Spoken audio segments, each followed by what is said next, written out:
जय श्री राधे कृष्णा। आज फाल्गुन मास के शुक्ल पक्ष की द्वादशी तिथि है। फाल्गुन मास के द्वादशी तिथि को नरसिंह द्वादशी या गोविंद द्वादशी के नाम से जाना जाता है। आज के दिन भगवान विष्णु के नरसिंह अवतार की पूजा की जाती है। गोविंद द्वादशी का व्रत रखने से सब प्रकार के पाप नष्ट हो जाते हैं और मोक्ष की प्राप्ति होती है। आइए सुनते हैं गोविंद द्वादशी व्रत की कथा को। धर्मराज युधिष्ठिर भगवान श्री कृष्ण से बोले कि हे भगवान, पापों से अति दारुण नरक की यातना भोगनी पड़ती है। ऐसा कौन सा व्रत है जिससे सब पाप नष्ट हो जाएं और मोक्ष प्राप्त हो। भगवान श्री कृष्ण बोले, महाराज, फाल्गुन मास के शुक्ल पक्ष की एकादशी को उपवास कर काम, क्रोध, लोभ, मोह, दंभ आदि का त्याग कर संसार की असारता की भावना करता हुआ ओम नमो नारायणाय इस अष्टाक्षर मंत्र का जप करना चाहिए और इसी भांति द्वादशी को भी भगवान मधुसूदन की पूजा करनी चाहिए। भगवान की पूजा के अनंतर उनके अनुग्रह की प्राप्ति के लिए प्रार्थना करनी चाहिए। तदंतर भोजन करना चाहिए। वर्ष पूरा होने पर स्वर्ण की विष्णु प्रतिमा बनाकर उसे पूजित कर वस्त्र, स्वर्ण, दक्षिणा सहित स्वत्साधेनु ब्राह्मणों को देना चाहिए। इस विधि से जो पुरुष अथवा स्त्री इस द्वादशी का व्रत करता है वह कभी नरक को नहीं प्राप्त होता। नारायण के भक्त को कभी नरक की बाधा नहीं होती। विष्णु का नाम उच्चारण करते ही समस्त पाप नष्ट हो जाते हैं। फिर नरक के भय का तो प्रश्न ही नहीं उठता। उसी प्रकार वासुदेव नारायण के नामों का उच्चारण करने वाला कभी भी यम का मुख नहीं देखता। अतः भगवान के पवित्र नामों का उच्चारण करना चाहिए।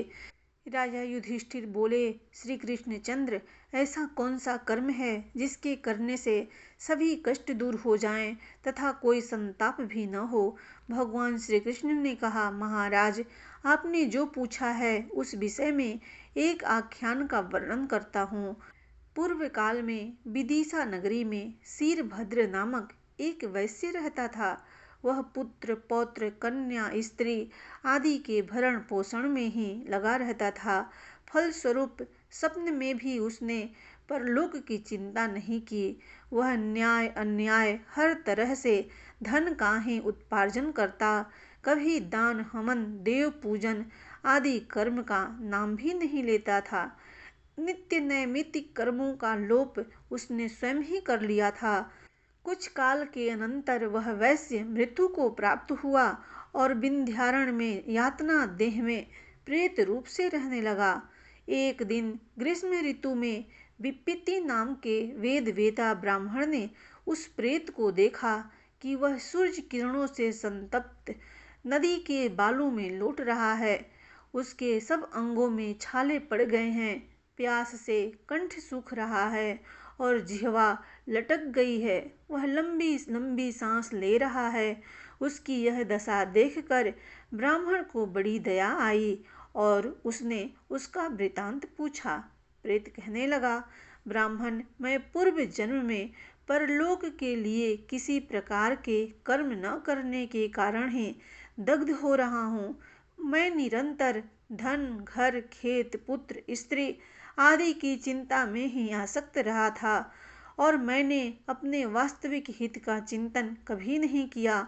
इसी से यह कष्ट भोग रहा हूँ।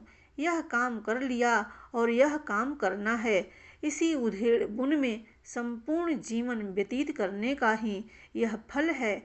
लोभवश मैं शीत उष्ण सभी प्रकार के कष्टों को झेल रहा हूँ।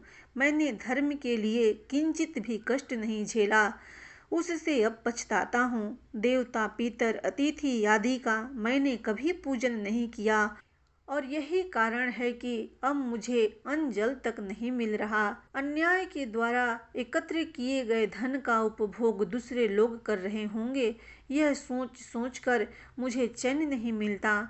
मैंने कभी ब्राह्मणों का पूजन नहीं किया और न ही कभी देवार्चन ही किया। फलस्वरूप मेरी ऐसी दशा हुई है। मैंने पापों का ही संचय किया, अतः मैं उसके फल को अकेले ही भोग रहा हूँ। मैं अपने किए दुष्कर्मों का ही फल भोग रहा हूँ। अतः हे मुनीश्वर, यदि ऐसा कोई उपाय हो तो आप उसे बताएं जिससे इस दुर्गति से मेरा उद्धार हो। विपित मुनि बोले, शीरभद्र, 10 जन्म पहले तुमने भगवान चित्त की आराधना की इच्छा से गोविंद द्वादशी का उपवास किया था। उसके प्रभाव से इस पाप के बहुत बड़े भाग का क्षय हो गया है। अब तुम्हें अल्पकाल में ही उत्तम गति प्राप्त होगी। यह द्वादशी व्रत पापों का क्षय तथा पुण्य का संचार करने वाला है। इसी कारण इसका नाम सुकृत द्वादशी भी है।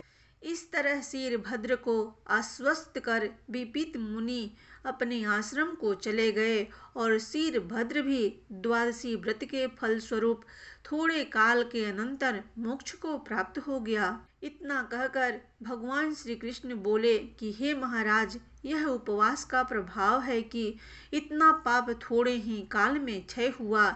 इसलिए मनुष्य को पुण्य के लिए सदा यत्न करना चाहिए और अपने कल्याण के लिए उपवास आदि करते रहना चाहिए।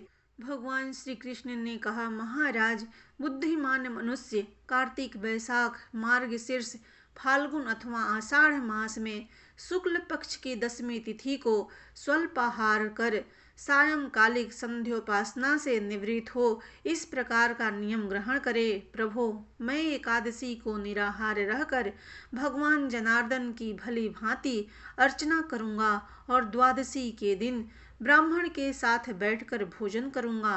केशव, मेरा यह नियम निर्विघ्न पूर्वक पूर्ण हो जाए और फलदायक हो। फिर रात में ओम नमो नारायणाय मंत्र का जप करते हुए सो जाएं। प्रातः काल उठकर स्नान जप आदि करके पवित्र हो श्वेत पुष्पों की माला एवं चंदन आदि से भगवान पुंडरीकाक्ष का पूजन करें। 1 वर्ष तक प्रति मास क्रमशः भगवान के 10 अवतारों तथा दत्तात्रेय और व्यास की स्वर्णमयी प्रतिमा का स्वर्ण निर्मित कमल के साथ दान करना चाहिए।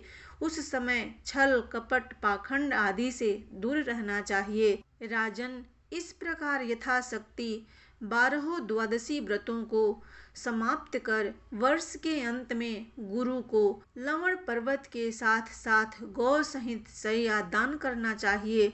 व्रती यदि संपत्तिशाली हो तो उसे वस्त्र, श्रृंगार सामग्री और आभूषण आदि से गुरु की विधि पूर्वक पूजा कर ग्राम अथवा गृह के साथ साथ भूमि का दान करना चाहिए। साथ ही अपनी शक्ति के अनुसार अन्य ब्राह्मणों को भी भोजन कराकर उन्हें वस्त्र, गोदान, रत्न समूह और धन राशियों द्वारा संतुष्ट करना चाहिए। स्वल्प धन वाला व्रती अपनी सामर्थ्य के अनुसार दान करें तथा जो व्रती परम निर्धन हो किंतु भगवान माधव के प्रति उसकी प्रगाढ़ निष्ठा हो तो उसे 3 वर्ष तक पुष्पार्चन की विधि से इस व्रत का पालन करना चाहिए। जो मनुष्य उपयुक्त विधि से द्वादशी व्रत का अनुष्ठान करता है वह स्वयं पाप से मुक्त होकर अपने 100 पीढ़ियों तक के पितरों को तार देता है। उसे 1 लाख जन्मों तक न तो शोक रूप फल का भागी होना पड़ता है, न व्याधि और दरिद्रता ही घिरती है तथा न बंधन में ही पड़ता है। वह प्रत्येक जन्म में विष्णु अथवा शिव का भक्त होता है। राजन, जब तक 108 सहस्त्र युग नहीं बीत जाते तब तक वह स्वर्ग लोक में निवास करता है और पुण्य क्षीण होने पर पुनः भूतल पर राजा होता है। भगवान श्री कृष्ण ने पुनः कहा, महाराज, बहुत पहले रथांतर कल्प में पुष्पवाहन नामक एक राजा हुआ था जो संपूर्ण लोकों में विख्यात तथा तेज में सूर्य के समान था। उसकी तपस्या से संतुष्ट होकर ब्रह्मा ने उसे एक सोने का कमल विमान प्रदान किया था जिससे वह इच्छा अनुसार जहाँ कहीं भी आ जा सकता था। उसे पाकर उस समय वह राजा पुष्पवाहन अपने नगर एवं जनपद वासियों के साथ उस पर आरूढ़ हो स्वेच्छानुसार देवलोक में तथा 7 द्वीपों में विचरण किया करता था।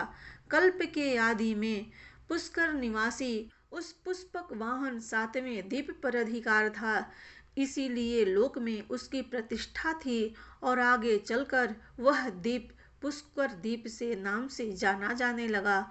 देवेश्वर ब्रह्मा ने उसे कमल रूप विमान प्रदान किया था, इसलिए देवता एवं दानव उसे पुष्प वाहन कहा करते थे। तपस्या के प्रभाव से ब्रह्मा द्वारा प्रदत्त कमल रूप विमान पर आरूढ़ होने पर उसके लिए त्रिलोकी में कोई भी स्थान अगम्य न था। नरेंद्र, उसकी पत्नी का नाम लावण्यवती था। वह अनुपम सुंदरी थी तथा हजारों नारियों द्वारा चारों ओर से समादृत होती रहती थी। वह राजा को उसी प्रकार अत्यंत प्यारी थी जैसे शंकर जी को पार्वती जी परम प्रिय हैं। उसके 10,000 पुत्र थे जो परम धार्मिक और धनुधारियों में अग्रण्य थे। अपनी इन सारी विभूतियों पर बारंबार विचार कर राजा पुष्पवाहन विस्मय विमुग्ध हो जाता था। एक बार प्रचेता के पुत्र मुनिवर वाल्मीकि राजा के यहाँ पधारे। उन्हें आया देखकर राजा ने उनसे इस प्रकार प्रश्न किया। राजा पुष्पवाहन ने पूछा, मुनिवर, किस कारण से मुझे यह देवों तथा मानवों द्वारा पूजनीय निर्मल विभूति तथा अपने सौंदर्य से समस्त देवांगनाओं को पराजित कर देने वाली सुंदरी भार्या प्राप्त हुई है? मेरे थोड़े से तप से संतुष्ट होकर ब्रह्मा ने मुझे ऐसा कमल गृह क्यों प्रदान किया जिसमें अमात्य हाथी रथ समूह और जनपद वासियों सहित आदि 100 करोड़ राजा बैठ जाएं तो भी वे जान नहीं पड़ते कि कहाँ चले गए। वह विमान तारागणों, लोकपालों तथा देवताओं के लिए भी अलक्षित सा रहता है। प्रचेत, मैंने, मेरी पुत्री ने अथवा मेरी भार्या ने पूर्व जन्म में कौन सा ऐसा कर्म किया है जिसका प्रभाव आज दिखलाई पड़ रहा है, इसे आप बतलाइए। तदंतर महर्षि वाल्मीकि राजा के इस आकस्मिक एवं अद्भुत प्रभावपूर्ण वृतांत को जन्मांतर से संबंधित जानकर इस प्रकार कहने लगे। राजन, तुम्हारा पूर्व जन्म अत्यंत भीषण व्याध के कुल में हुआ था। एक तो तुम उस कुल में पैदा हुए, फिर दिन रात पाप कर्म में ही निरत रहते थे। तुम्हारा शरीर भी कठोर अंग संधि युक्त तथा बेढौल था। तुम्हारी त्वचा दुर्गंध युक्त थी और नख बहुत बढ़े हुए थे, उससे दुर्गंध निकलती थी और तुम बड़े कुरूप थे।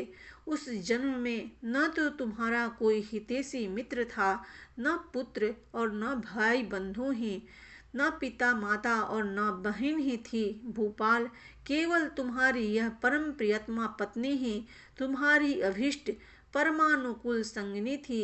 एक बार कभी भयंकर अनावृष्टि हुई जिसके कारण अकाल पड़ गया। उस समय भूख से पीड़ित होकर तुम आहार की खोज में निकले, परंतु तुम्हें कुछ भी जंगली कंदमूल फल आदि कुछ भी खाद्य पदार्थ प्राप्त न हुआ। इतने में ही तुम्हारी दृष्टि एक सरोवर पर पड़ी जो कमल समूह से मंडित था। उसमें बड़े बड़े कमल खिले हुए थे। तब तुम उसमें प्रविष्ट होकर बहुसंख्यक कमल पुष्पों को लेकर वैदिश नगरी में चले गए। वहां तुमने उन कमल पुष्पों को बेचकर मूल्य प्राप्ति हेतु पूरे नगर में चक्कर लगाया। सारा दिन बीत गया पर उन कमल पुष्पों का कोई खरीदार न मिला। उस समय तुम भूख से अत्यंत व्याकुल हो, थकावट से अतिशय क्लांत होकर पत्नी सहित एक महल के प्रांगण में बैठ गए। वहां रात्रि में तुम्हें महान मंगल शब्द सुनाई पड़ा। उसे सुनकर तुम पत्नी सहित उस स्थान पर गए जहां वह मंगल शब्द हो रहा था। वहां मंडप के मध्य भाग में भगवान विष्णु की पूजा हो रही थी। तुमने उसका अवलोकन किया। वहां अनंगवती नाम की वैश्या फाल्गुन मास की द्वादशी व्रत की समाप्ति कर अपने गुरु को भगवान हर्षिकेश का विधिवत श्रृंगार कर स्वर्णमय कल्प वृक्ष, श्रेष्ठ लवणाचल और समस्त उपकरणों सहित सैया का दान कर रही थी।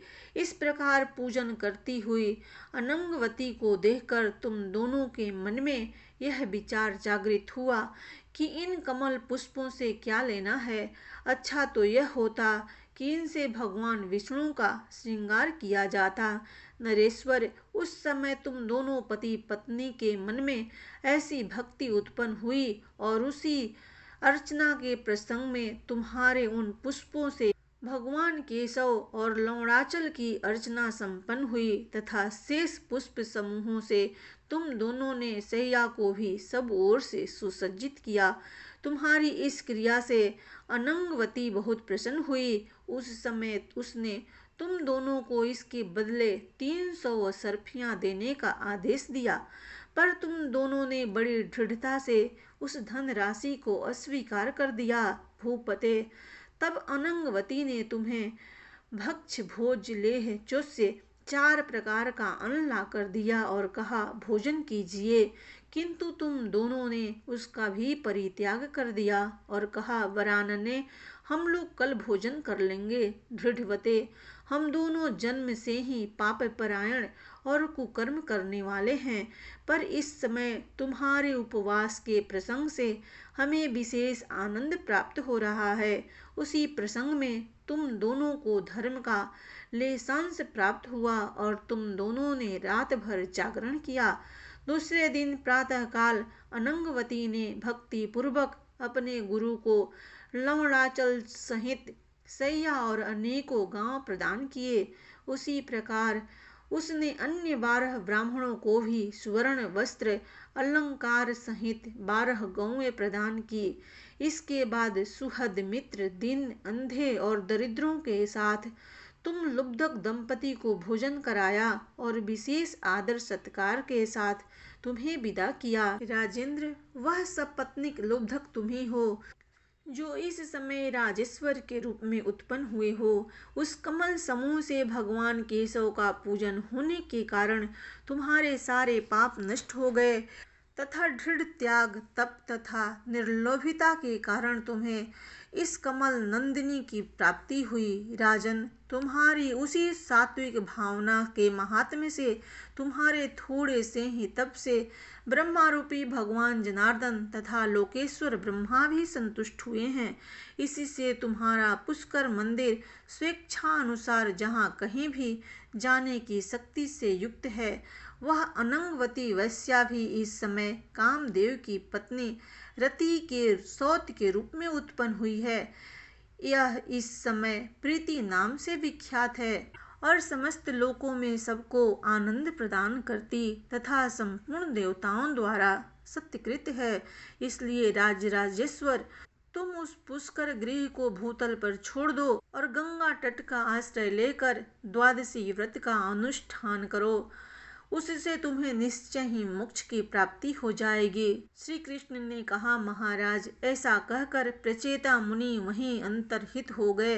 तब राजा पुष्पवाहन ने मुनि के कथनानुसार सारा कार्य संपन्न किया। राजन, इस द्वादशी व्रत का अनुष्ठान करते समय अखंड व्रत का पालन करना आवश्यक है। जिस किसी भी प्रकार से हो सके 12 द्वादशियों का व्रत कमल पुष्पों द्वारा संपन्न करना चाहिए। अनघ, अपनी शक्ति के अनुसार ब्राह्मणों को दक्षिणा भी देने का विधान है। इसमें कृपणता नहीं करनी चाहिए, क्योंकि भक्ति से ही भगवान केशव प्रसन्न होते हैं। जो मनुष्य पापों को विदृढ़ करने वाले इस व्रत कथा को पढ़ता या श्रवण करता है अथवा इसे करने के लिए संपत्ति प्रदान करता है, वह भी 100 करोड़ वर्षों तक देवलोक में निवास करता है। प्रेम से बोलिए भगवान विष्णु की जय।